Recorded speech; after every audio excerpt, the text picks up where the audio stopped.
Da redação do G1, eu sou Natuzaneri e o assunto hoje é o acelere e breca da economia brasileira.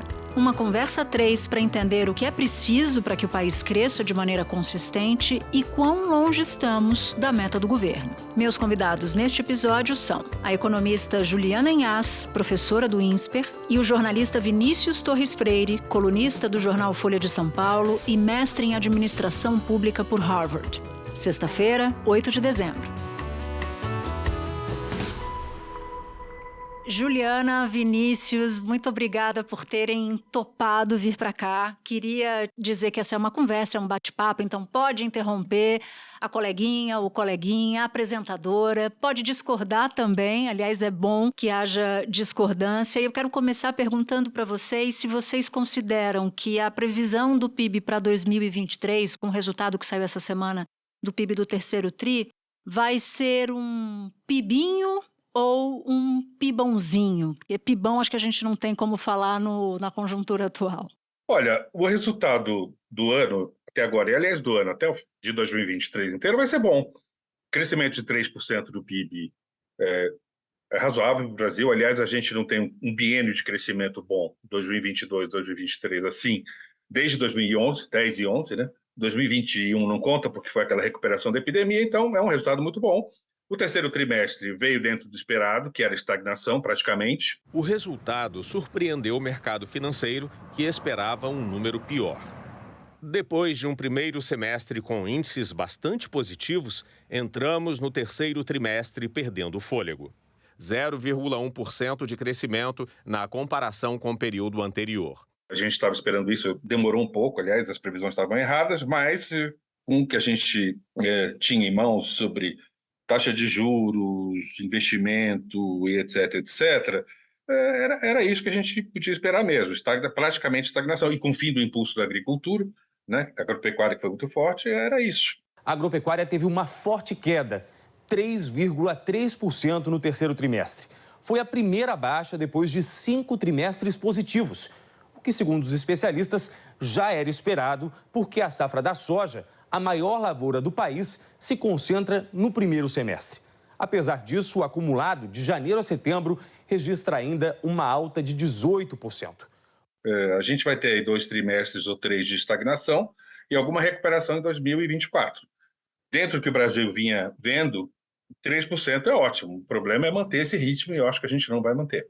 E você, Juliana, porque 0,1% no período em relação ao trimestre anterior é pouco, é estagnação. Ao mesmo tempo, se você comparar esse terceiro TRI com o terceiro TRI do ano passado, você tem um incremento de 2%. Por que ângulo você olha o resultado do PIB, mas, sobretudo, no fim de 2023?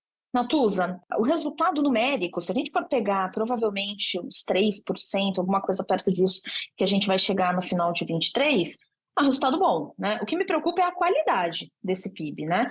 É o sujeito que baixou o colesterol, mas continua comendo mal, né? Então ele não está conseguindo fazer, né, uma trajetória que seja positiva, como o Vinícius mesmo mencionou, que consiga manter essa taxa, que aqui entre nós, para um país em desenvolvimento, como é o caso do Brasil, né, que a gente não tem ainda certeza se é em desenvolvimento ou se ainda é sub para desenvolvimento, a gente ainda está muito longe do que a gente deveria estar. Então, eu acho que o grande problema desse PIB é a qualidade. O número, ok, a gente está conseguindo indicar aí uma recuperação, inclusive, frente aos últimos anos, então, nesse aspecto é positivo. Foi um primeiro ano de governo, também tem todos ali os seus percalços, né? As expectativas tanto positivas quanto as questões que depois se colocam em cima da mesa. Agora, o problema é 2024, né? Justamente porque a gente ainda não está conseguindo criar uma base de um crescimento sólido, né? Com melhoria, inclusive, em capacidade produtiva, em produtividade, com melhorias no lado fiscal, que consiga garantir ali expectativas melhores, a gente talvez se frustre um pouco do que vai acontecer a partir de agora.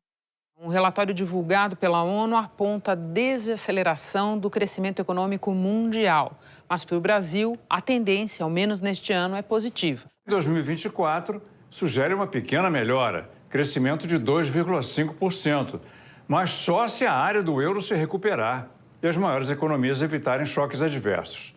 Então, eu sou do time que aposta mais no PIBinho do que no PIB maior, né? Do PIBzão, né? Eu acho que a gente está mais para um caso de um PIB pequeno, de uma economia que não vai andar de lado, mas é quase como se andasse. É quase caranguejo, né? Eu estava olhando aqui as expectativas dos analistas de mercado de janeiro para cá. O Vinícius citou que houve erros, né, de previsão, mas é muito impressionante, porque no dia 2 de janeiro estava lá embaixo a previsão de crescimento e deu um salto muito impressionante, né, quando você olha em perspectiva. O que aconteceu, Vinícius? Por que você errou tanto? O que estava na cabeça desses analistas lá atrás e o que está agora? Na verdade, a gente ainda não sabe direito o que aconteceu. Erro de previsão sempre tem, né? Elas vão estar todas erradas, mais ou menos. Essas dos últimos 2 anos foram meio escandalosas, a gente não entendeu bem por quê. Porque o tamanho delas foi muito grande e a gente não sabe de onde veio. Se a gente não está entendendo a economia brasileira ou se a gente não está medindo direito, ou as duas coisas. Teve uma surpresa na agricultura. A gente cresceu muito mais do que se esperava e cresceu muito. Foi uma coisa muito forte. Mas, mesmo você tirando essa surpresa, não dá para explicar o que aconteceu. Teve uma melhoria do mercado de trabalho, o número de pessoas empregadas continuou aumentando com o aumento de salário. Isso não estava no script. A gente não entendeu muito bem por quê. O que está acontecendo no mercado de trabalho? A gente não entendeu. São mais de 100 milhões e 200 mil trabalhadores ocupados, um recorde na série histórica que começou em 2012. No trimestre que encerrou em outubro, 862 mil pessoas entraram para a estatística, de acordo com a Pesquisa Nacional por Amostra de Domicílios Contínua, a PNAD contínua. O desemprego no período ficou em 7,6%, o menor desde fevereiro de 2015. A gente teve um desempenho, assim, mais ou menos 40% do desempenho do PIB deste ano é agropecuária e indústria extrativa.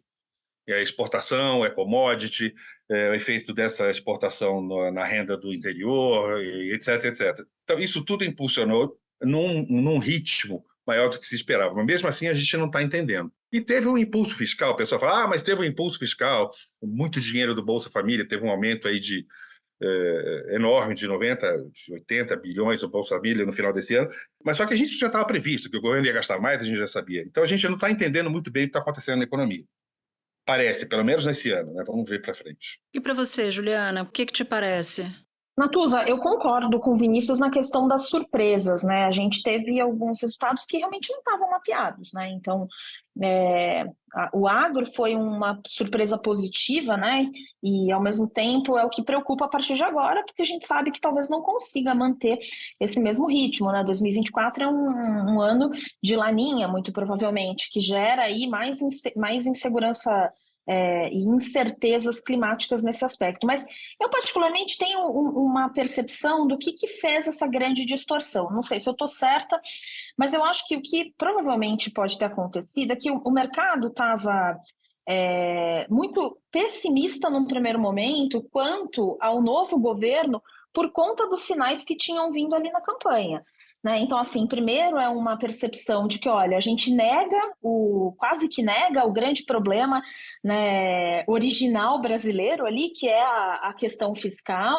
O social vem antes, a gente resolve o fiscal depois, mas aí tem toda aquela percepção de que, ao mesmo tempo, precisa entregar um resultado de algum tipo de reforma estrutural para conseguir fazer a economia caminhar. Então, eu acho que janeiro ali veio muito, no começo do ano, veio muita... Muito contaminado, né? Isso quer falar, uma contaminação muito grande daquela época do final da eleição e do governo de transição, que fez com que a gente não soubesse realmente o que ia acontecer, né? Quantos de nós não duvidaram em janeiro, até o começo do ano, que o Haddad conseguiria, por exemplo, ser firme em reformas que a gente sabe que são importantes. E quantas batalhas será que ele não teve que lutar que a gente nem sabe para conseguir caminhar uma reforma tributária, conseguir fazer um marco fiscal? Então, acho que a gente, talvez ali em janeiro, estava muito incerto do que seria realmente esse governo.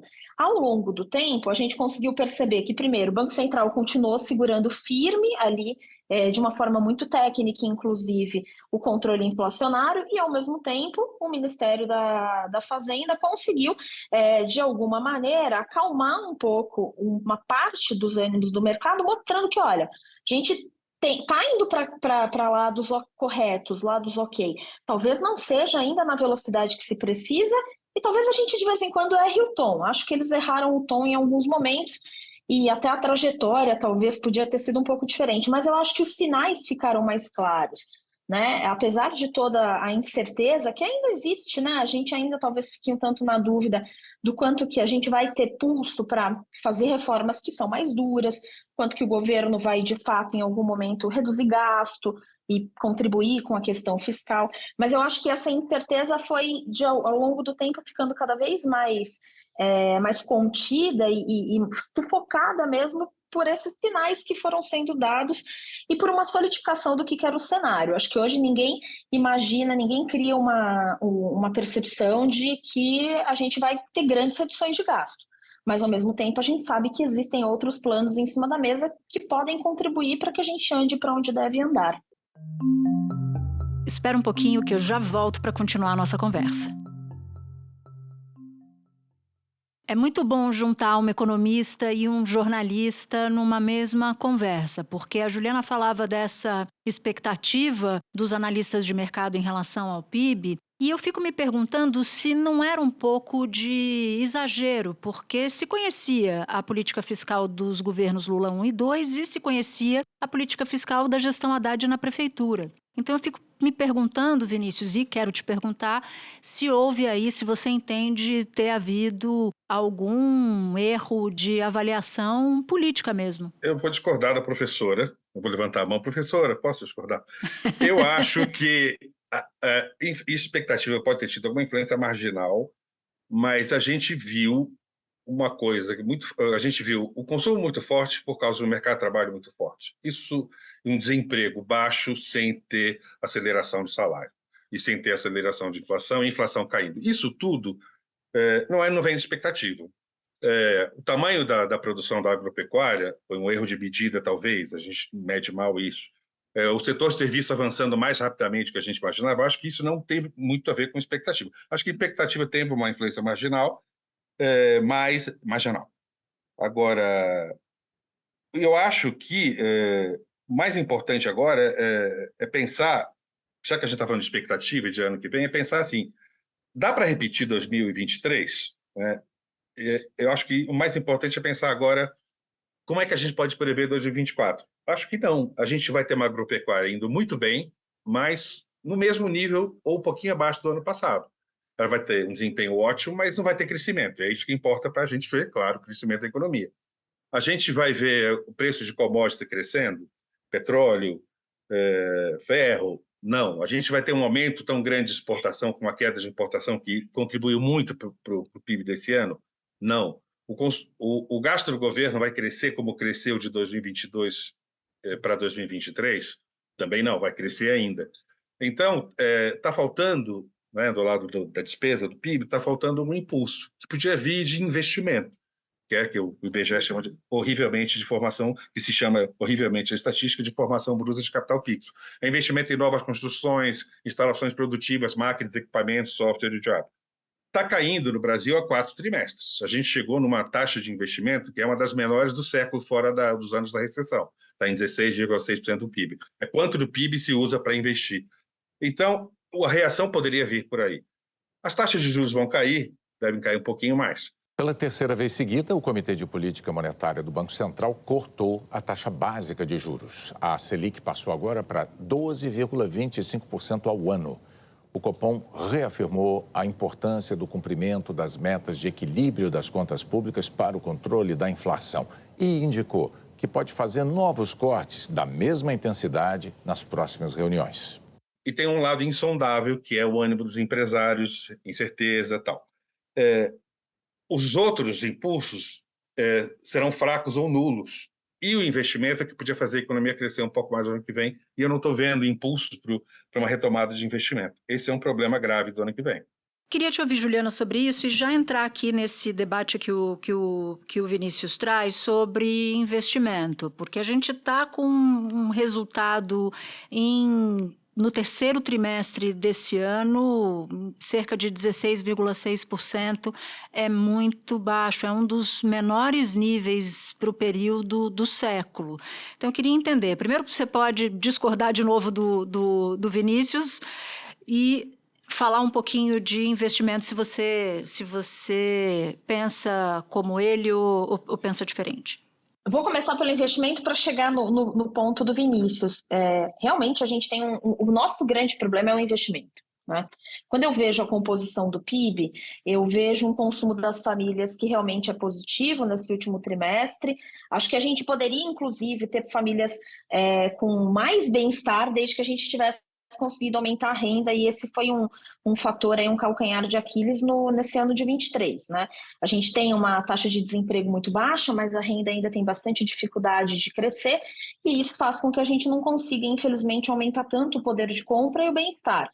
Mas, de uma forma, olhando o copo, nesse caso, meio cheio, a gente tem uma taxa de desemprego baixa. Então, isso já é um sinal positivo. O consumo das famílias vai continuar aumentando conforme a gente gerar renda para que essas famílias possam consumir mais, né? Então, acho que esse fato realmente não nos preocupa. No setor de serviços, o que mais gera empregos na nossa economia, cresceu 0,6% no terceiro trimestre, impulsionado principalmente pelo consumo das famílias. Agora, o que realmente preocupa é esse investimento que, como você mesma mencionou, é muito baixo. A gente está falando de 16% de tudo aquilo que é produzido, né, ou de tudo aquilo que o país gera de riqueza alocado para conseguir, primeiro, repor o que já é um investimento que deprecia, né, porque máquina, equipamento, ferramenta quebram, depreciam, desgastam. Então, a gente também tem que pensar como é que a gente produz para conseguir repor essa depreciação. Esses 16%, às vezes, mal dão conta de repor o que deprecia, né? Então, o que causa uma certa angústia nesse PIB é que a gente não está olhando para frente, já que a gente está falando, né, de 24, e por que não 25, 2030 e por aí vai, a gente não está conseguindo criar uma estrutura, uma forma de acumular capital e investimento para que a gente consiga ter capacidade produtiva adequada ao longo do tempo. O grande problema, e que não vai ser um problema se o Brasil crescer, é que a gente talvez comece a ter impulsos de demanda cada vez maiores que, sem estrutura para produção, não conseguirão ser supridos. Então, e aí que mora o grande problema da pressão inflacionária. Então, a gente deveria, se quer crescer com uma economia mais estável, a gente devia estar vendo todo mundo muito preocupado com esses 16%. A gente precisa aumentar esse número. A questão é que ele nunca foi muito grande. A gente nunca teve um valor muito expressivo, se a gente for pegar nos últimos 20, 30 anos. Ele sempre ficou mais ou menos em que casa? 18%? 18, 20, em alguns períodos 20, a gente chegou a ter 21, quase 22%. Né? Não era confortável, tá? O que a gente sabe de vários estudos acadêmicos é que para que a gente consiga crescer mais ou menos 4% ao ano durante 10, 15 anos, esse investimento tinha que ser pelo menos na casa de 25%. Perigando da gente não conseguir chegar nesses valores, né? Porque 25% é uma fatia considerável, mas para uma economia que quer crescer, quer expandir, não é nada absurdo. Né? A gente nunca conseguiu chegar nesse valor, né? Então, isso aqui realmente preocupa. A gente precisa pensar em meios de gerar esse crescimento. E não tem jeito, vai ter que pensar em como é que se aloca recursos para investimento, ao mesmo tempo pensando como é que você gera produtividade na economia, porque é a produtividade que vai conseguir fazer com que essa economia cresça e tenha mais disponibilidade de recursos, inclusive para investir. Então, vira assim um eterno ciclo, né, de quem é que vem primeiro, se é o crescimento ou é o investimento, porque você precisa crescer para investir, mas você vai precisar investir para crescer. E é justamente por conta desse perfil que eu não acredito que a gente vai conseguir realmente crescer muito em 24. Né? Eu espero realmente que a gente consiga ter um agro aí que sustente um crescimento mínimo, né? Porque caso contrário a gente vai talvez ver uma situação que não é a que o brasileiro deseja. Que é o velho dilema brasileiro, né, Vinícius? Tem que investir para poder crescer mais, mas não tem dinheiro para investir, e se gastar muito, a inflação aumenta, e aí fica todo mundo preso nesse grande dia da marmota, nesse eterno dia da marmota. A gente tem uma taxa de poupança muito baixa, especialmente porque o governo está gastando demais. Agora, pensando ainda em 2024 de maneira mais concreta, mais assim, trocando em miúdos, a gente vai ter uma taxa de desemprego, a gente está se prevendo uma taxa de desemprego igual desse ano, na média, né? Os melhores previsores, os melhores chutadores informados.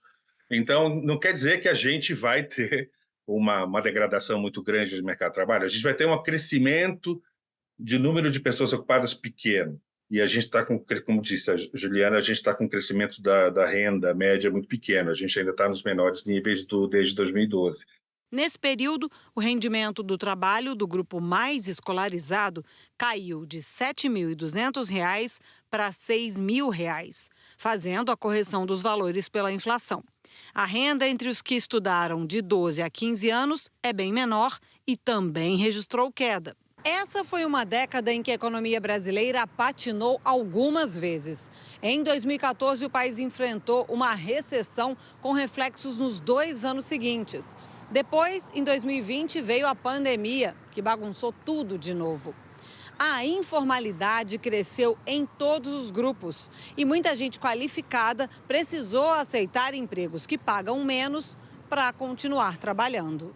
Então, a gente não está prevendo uma tragédia. A gente está falando, olha, pode ser um crescimento de 1,5% do PIB, 1,8%. Não vai ser uma degradação horrível. É claro que 3% já é medíocre para um país ainda pobre como o Brasil.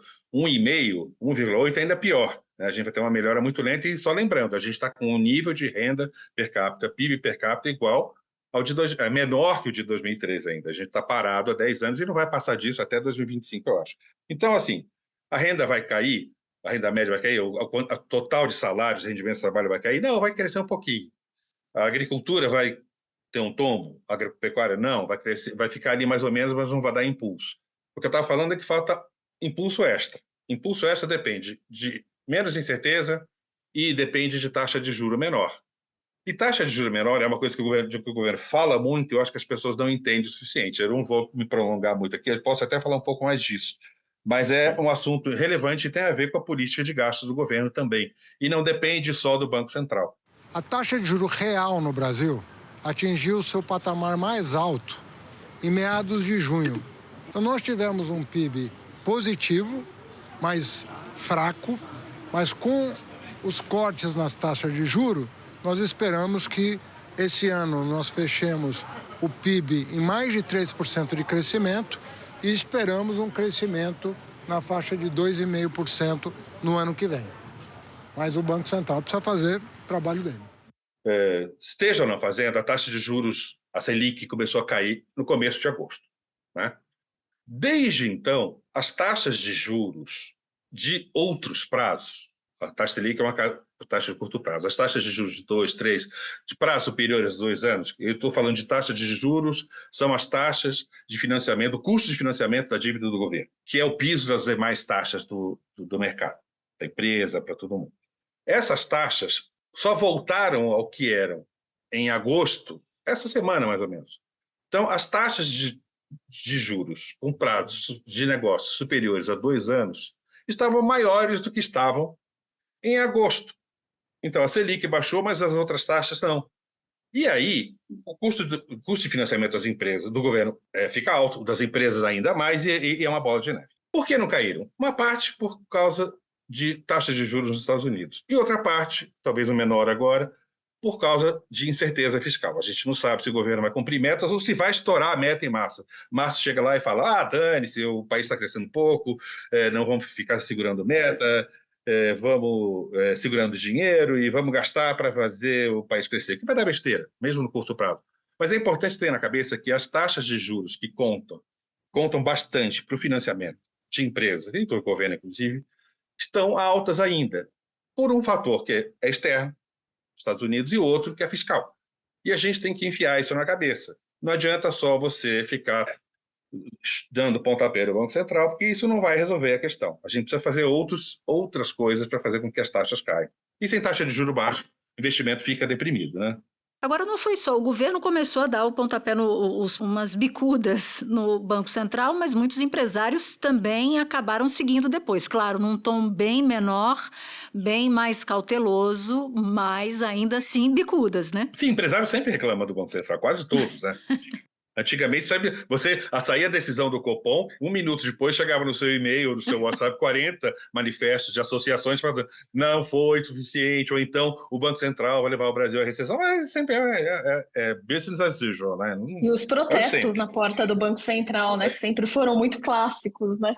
Isso vai continuar, vai acontecer sempre, né? Faz parte, né? Cada um quer puxar ali a brasa para a sua sardinha. Para os empresários, é fundamental que eles tenham custos de financiamento bem menores do que o que eles têm hoje. Mas só complementando, como o Vinícius mencionou, não tem como a gente conseguir colocar esse barco chamado Brasil para frente se só um lado remar, né? A taxa de juros, ela não é a vilã, né? A gente vê muita gente assim criando na taxa de juros uma grande vilã. Na verdade, ela só é o sintoma de que tem coisa errada. O Banco Central faz a parte dele, mas o governo ele precisa também entender que quanto mais ele captar as poupanças, tanto privadas, né, quanto externas, ele vai estar agindo contra esse mesmo intuito dele, que é reduzir taxas e melhorar as condições para a população e para o empresariado. Esse ponto é importante, né, da taxa de juros não ser causa, ser efeito. Por outro lado, se você faz uma gestão econômica pensando na taxa de juro exclusivamente, você deixa para trás um punhadaço de brasileiros, né, que precisam de Estado. Então, de novo, a gente volta para o mesmo lugar. No mundo ideal, taxa de juro, ele é efeito e não é causa.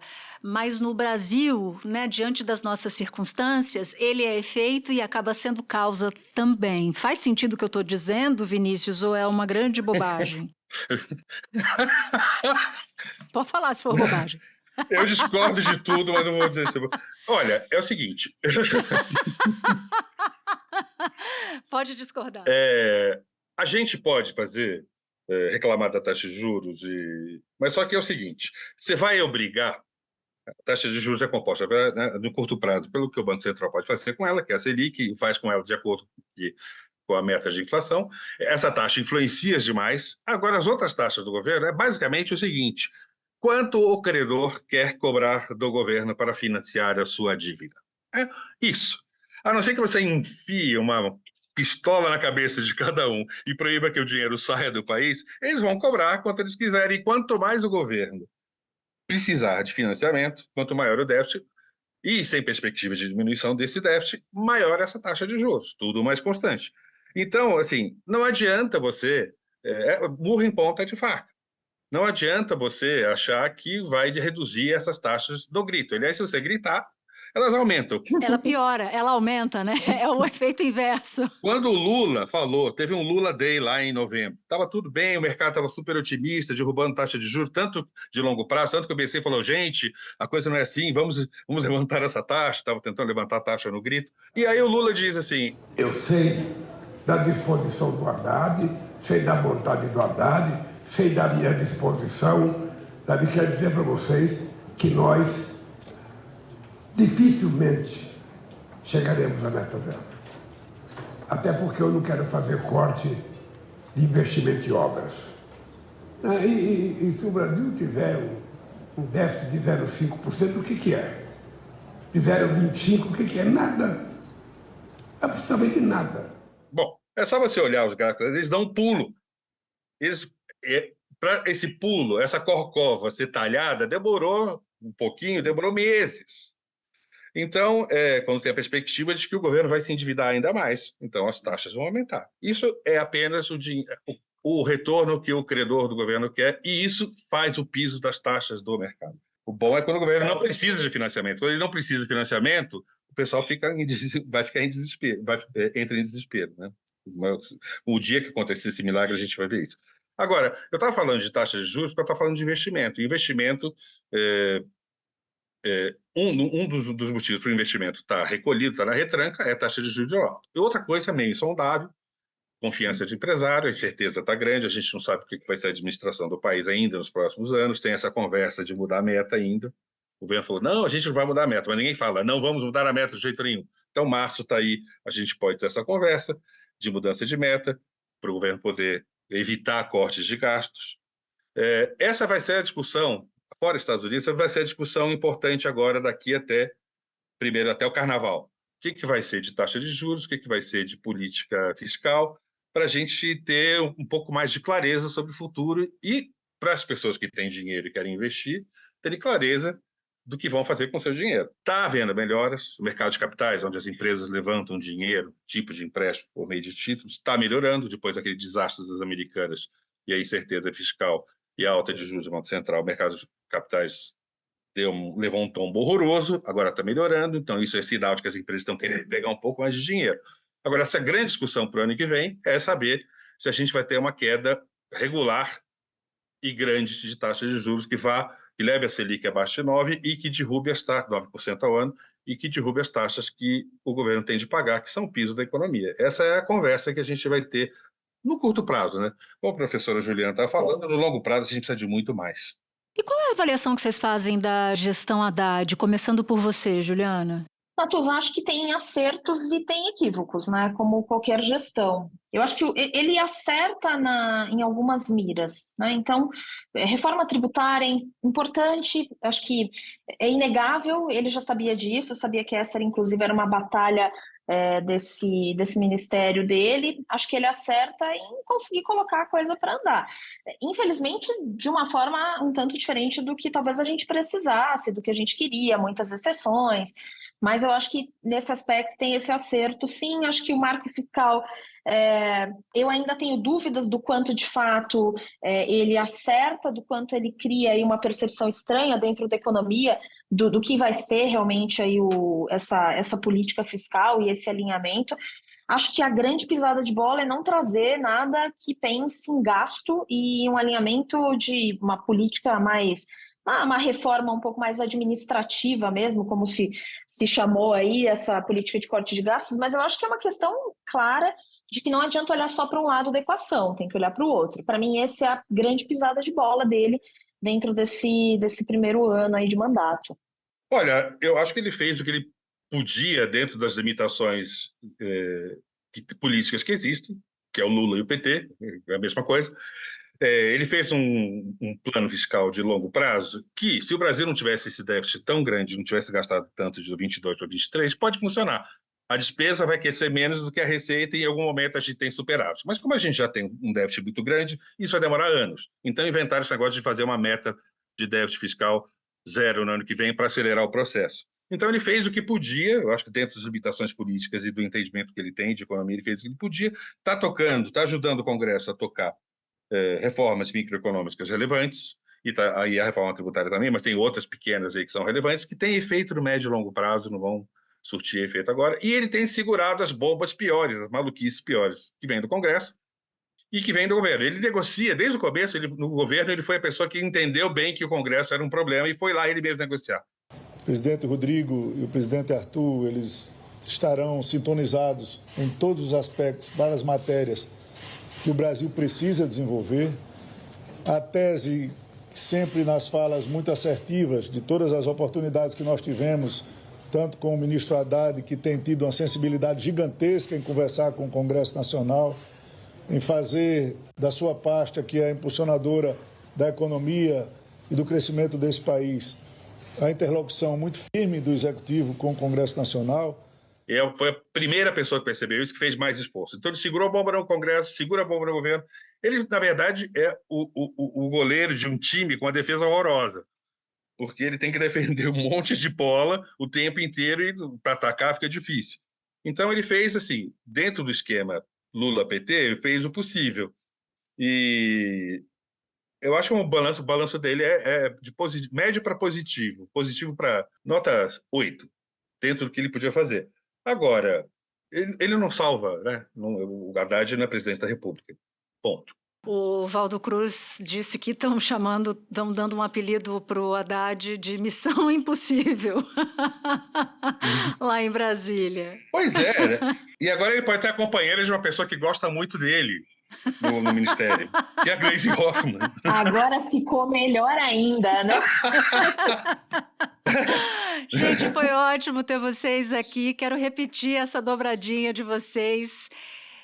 Tão logo seja possível, espero que logo, logo, logo mesmo. Um beijo, muito obrigada. Obrigada, pessoal. Obrigado pelo convite.